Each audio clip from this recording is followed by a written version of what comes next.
here can go to the 30th Street station and get on the Peace Train. They can all over the world to take them to New York City, where we will be gathering and then having a big demonstration and then moving to the UN. Now, I've brought a few things.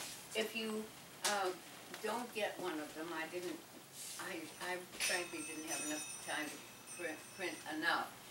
You can go to the internet. It's Peace and the Planet. No more nukes, no more wars, no more warming. And as I say, every state in the Union is joining onto this. And here's a picture of the Peace Train that you can get onto. I think it costs $12.35 or something round trip to New York, so it is not expensive. And it's a great way for us all to come together. And so if you get one of these, you can get these on the internet too. The big thing is to talk to people about it, get people excited about coming. Most people say, I don't want to think about nuclear stuff, but we have got to not only think about it, but embrace it and say, in the next month, we've got to really talk to everybody we possibly can. Thank you very much. It can and This is Ken Hurd for People's Weekly World, the People's Voice of Not to point anybody out, but Elizabeth, like most Canada, of us, is very busy. and she travels around the city a lot, so I wanted to make sure that we heard about all this. forward-looking forward publishing This is how tonight's procedures gonna work. across the We're world. gonna hear from our We're at panelists. the We're women's, going to speak about women in public and the struggle there you in go, public education. We're going to follow it up with a discussion and a response from the candidates as we have questions. Excuse me. See what I'm thinking? You know, if it sounds good, let's put our names in the hat. No, we have, but we're going to have response from the panelists, and then we'll have announcements at the end for those who wanted to make announcements. I think John, you wanted to make an announcement. Carol, you wanted to also make an announcement as well. And anyone else, please let me know. Carl, you say, oh, that's right. When are you? Right. So, again, so let's begin our discussion. We're going to begin with our guest, who again is a public school teacher and a heavy union activist, and her name is Larissa. So please direct your attention to Larissa.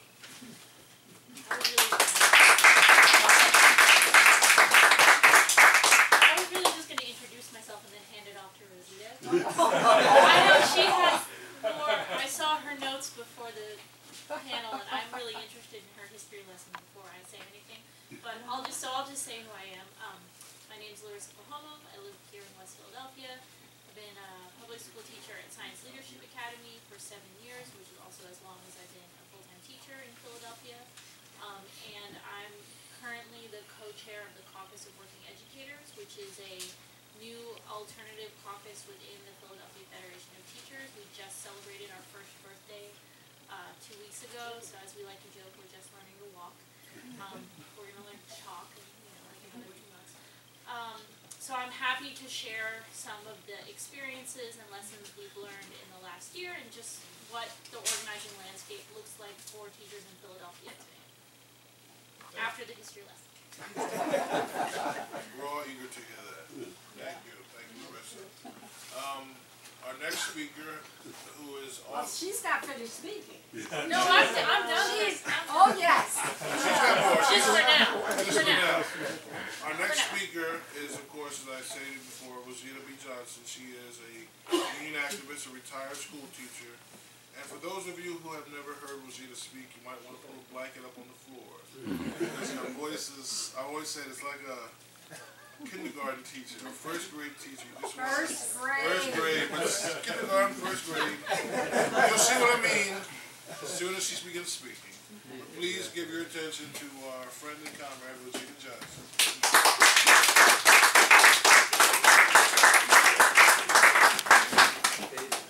You know, if it were not for women, we probably wouldn't have public education.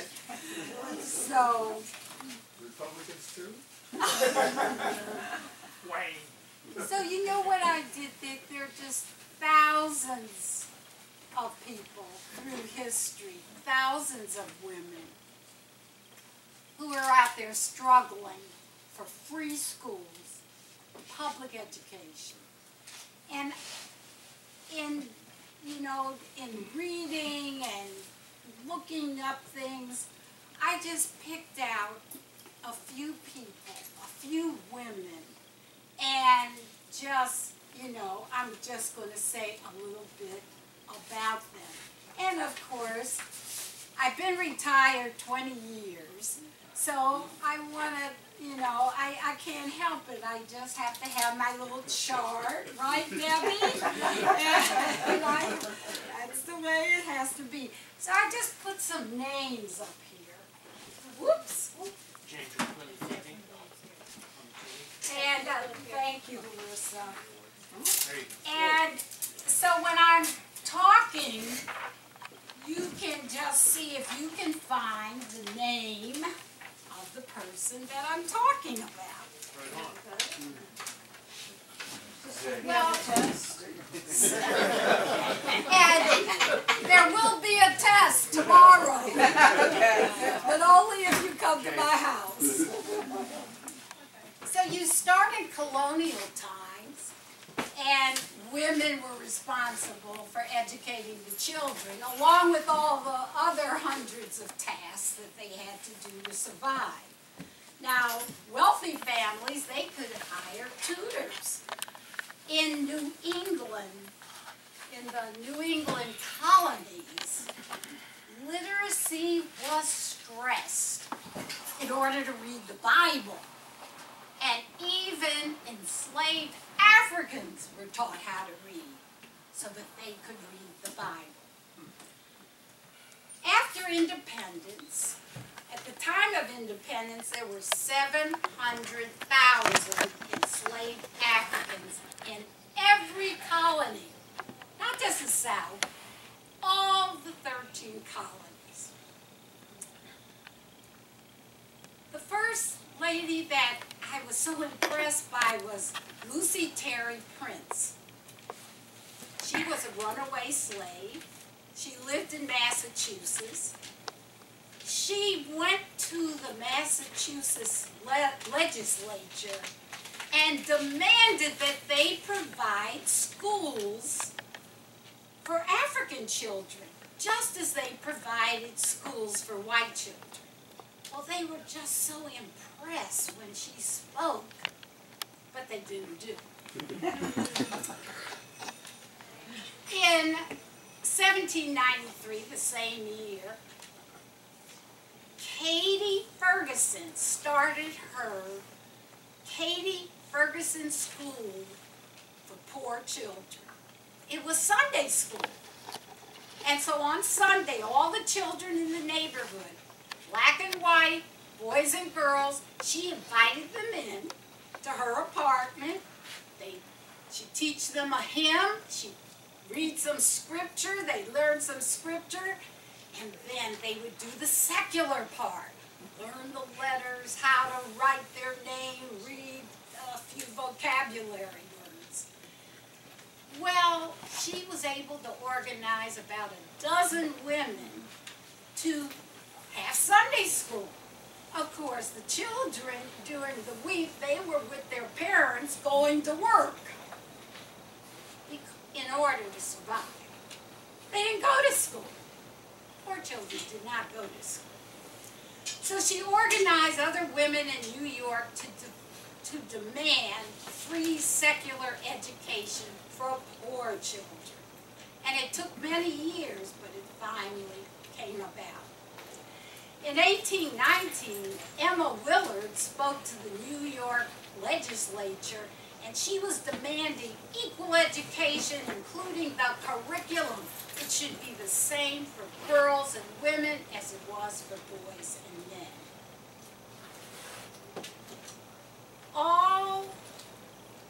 Women were excluded from all the professions except teaching, and that was teaching at the primary and elementary level.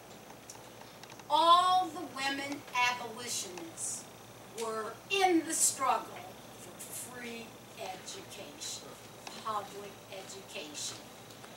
Angelina Grimke, her sister Sarah Grimke, Lucretia Mott, Sojourner Truth, and all the rest. In 1833, a woman named Prudence Crandall, a white teacher, defended the right of African girls to attend her school in Connecticut. Well, she was arrested and her school was closed. This is Connecticut. Another woman, Margaret Douglas, another white teacher, was jailed in Norfolk, Virginia for the same thing. She had a school for girls, and she thought African girls should be able to go to school and become literate. In the 1800s in the South, cotton was the king. Cotton gin had been invented, and Natchez, Mississippi had the most millionaires of any place in the United States. So if you know why they wanted to fight, the Civil War, now we know. Plantation owners became millionaires. And who was doing the work? In 1850, Myrtilia Minor, who came from one of the planter families, had been secretly teaching African women to read. Well, to escape jail, she had to flee to Washington, D.C. There she asked Frederick Douglass to help her start a teacher's college for African women. And Harriet Beecher Stowe said she would donate part of all her royalties from Uncle Tom's Cabin to her school. And later she made donations to all the schools. Fast forward, Civil War. At the time of the Civil War, there were over 4 million enslaved African men, women, and children in the South. 2 women who devoted their lives to education during the Civil War. One was Susie King Taylor. She served as a nurse and a teacher to the 1st Black Regiment in the Union Army. Another was Mary Pekes, a free African woman, and during the war from 1863 to 1865, she actually taught 900 ex-slaves who had fled to Hampton, Virginia to the Union Army encampment after the Emancipation Proclamation and the Contraband Act. Peake was the one who founded Hampton Institute. Right before the Civil War, Congress passed the Morrill Act, which funded agricultural and mechanical colleges throughout the United States. In 1890, the Morrill Act was amended to say that money must be given equally to Negro schools. A group of women, black and white, brought petitions to Congress with 10,000 signatures to get this amendment passed. Reconstruction, the post-Civil War era, was the greatest education campaign in the history of the United States of America. The U.S. Bureau of Refugees, Freedmen, and Abandoned Lands, which was called the Freedmen's Bureau, was established in 1865. It operated for only 7 years. 1872. It was headed by General Oliver Otis Howard. It was responsible for assisting the new African American citizens to adjust to a new life, but it also was responsible for all the poor white people in the South who had lost everything. Millions of people needed food, clothing, homes, and jobs. And the way Congress saw it, well, they ought to be able to do this in 2 years. Oh. The Freedmen's Bureau established 4,000 free schools, from elementary to college, and it was educating 250,000 former enslaved men, women, and children. 50% of the volunteer teachers were women. A third of those teachers were African Americans. The majority being women who had been teaching in secret at night school.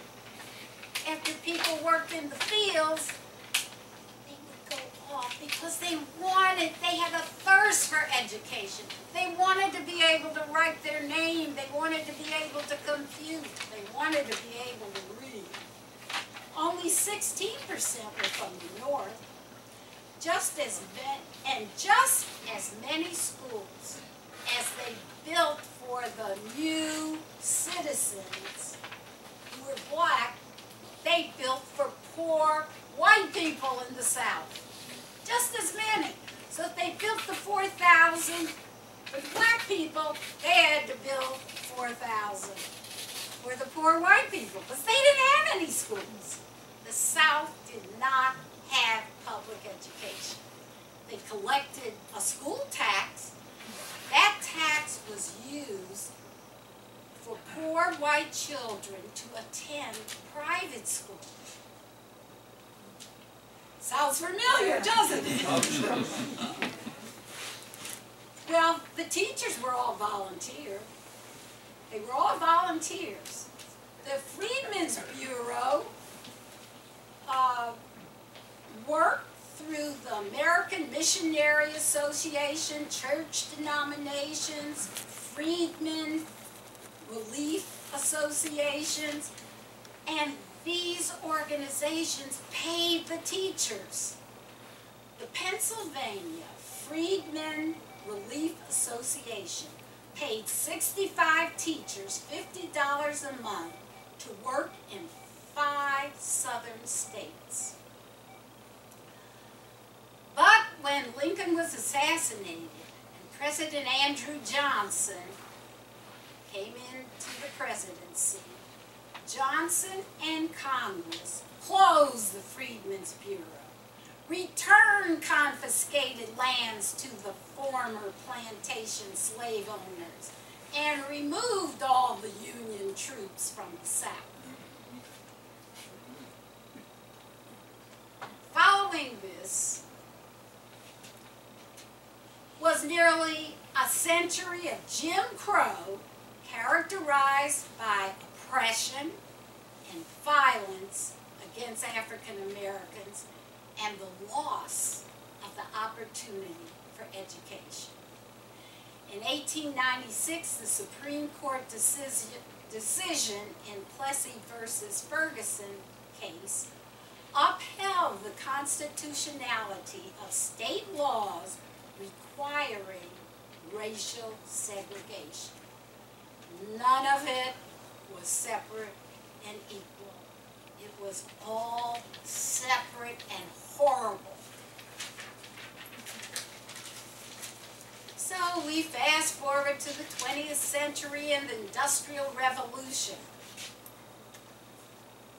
The responsibility of education was said to belong to the states. And the states, same as it is today.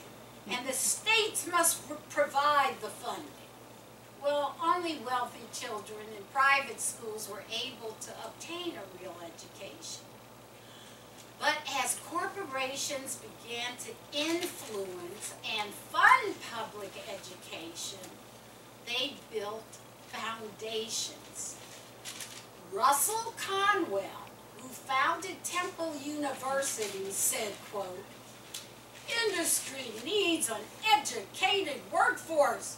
We need literate workers with the ability to follow directions and obey authority," unquote.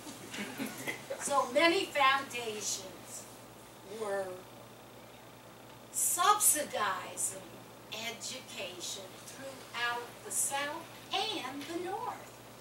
Booker T. Washington's Tuskegee Institute was founded with corporate money. At that time, the number of high schools increased. In the early 1900s, by the early 1900s, 75% of the teachers were women in primary and elementary school. But they were under the strict control of local school boards and administrators. And they better not get it into their head to do their own thing. Normal schools were training the teachers. Now in Chicago, my old hometown, in 1897, the Chicago Federation of Teachers was founded by a woman named Margaret Haley. And by the 1920s, the Chicago Federation of Teachers represented all the elementary teachers in Chicago and participated in collective bargaining. It was a champion of equal pay for equal work, education reform, and women's suffrage. Well, the Chicago City Council said, we can't have this. So they passed a law against teachers joining a union. Now, later, the law was deemed unconstitutional. And as they fought back and forth, by the 1940s, Chicago teachers all came together and formed the Chicago Teachers Union, Local 1.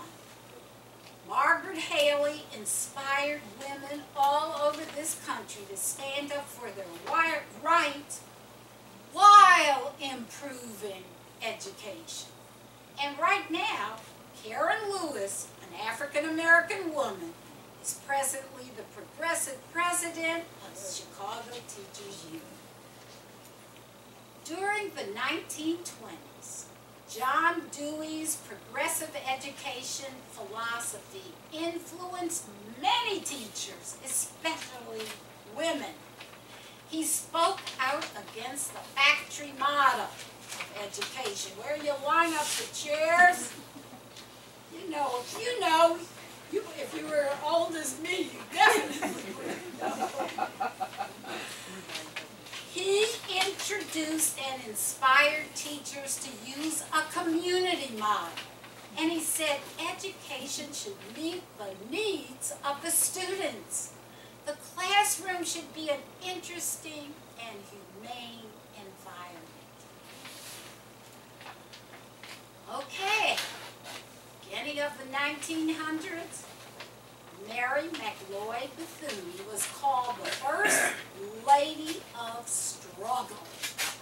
She used her friendship with Eleanor Roosevelt in the 1930s to inform the president's wife about the terrible conditions that African Americans had to endure in the South.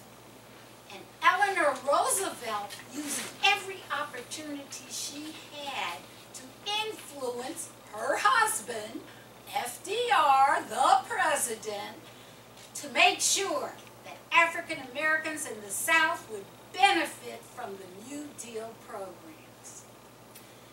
Mrs. Bethune founded the Daytona, Florida Normal and Industrial Institute in 1904.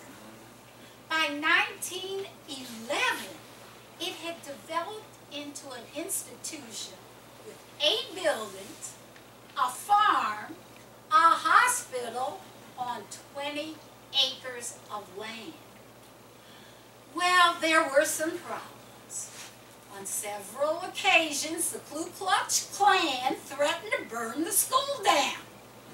One night, Mrs. Bethune and her students stayed up all night singing hymns while the local sheriff and his deputies persuaded the Klansmen to go away and leave the school alone. It's a miracle that the school went on, and later in 1929 became a coeducational Bethune-Cookman College, and it exists today. In 1940, Viola Duval Stewart sued the Charlotte, North Carolina school system over the unequal pay of black and white teachers.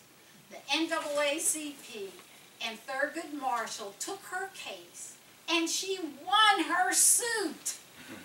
This and other cases were the precursor to 1954. On May 17, 1954, the U.S. Supreme Court decision in the Brown versus the Board of Education case rendered a unanimous decision that the segregation of students on the basis of race was unconstitutional.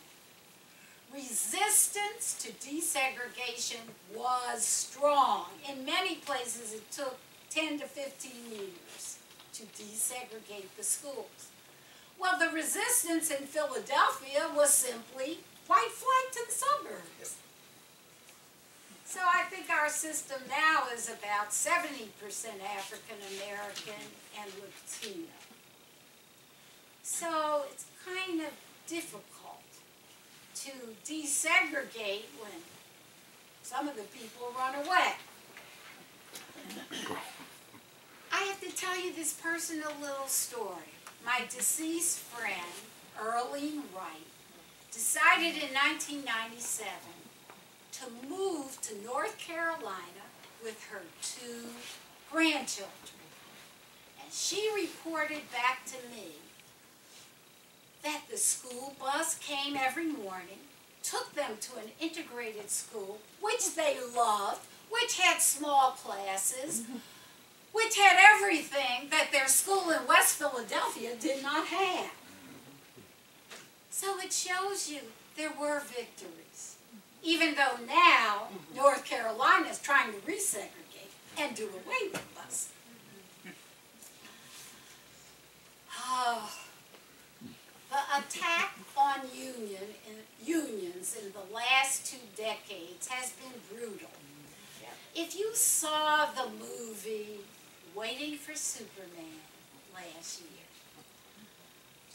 the theme was these poor African American children, they just are not receiving a good education because of those teacher unions. Teachers just don't care.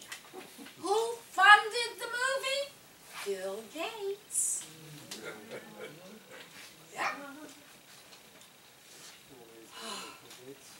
The NEA, National Education Association, and the AFT, my union, American Federation of Teachers, represents more than 4 million school workers and some other workers. Women now lead these unions.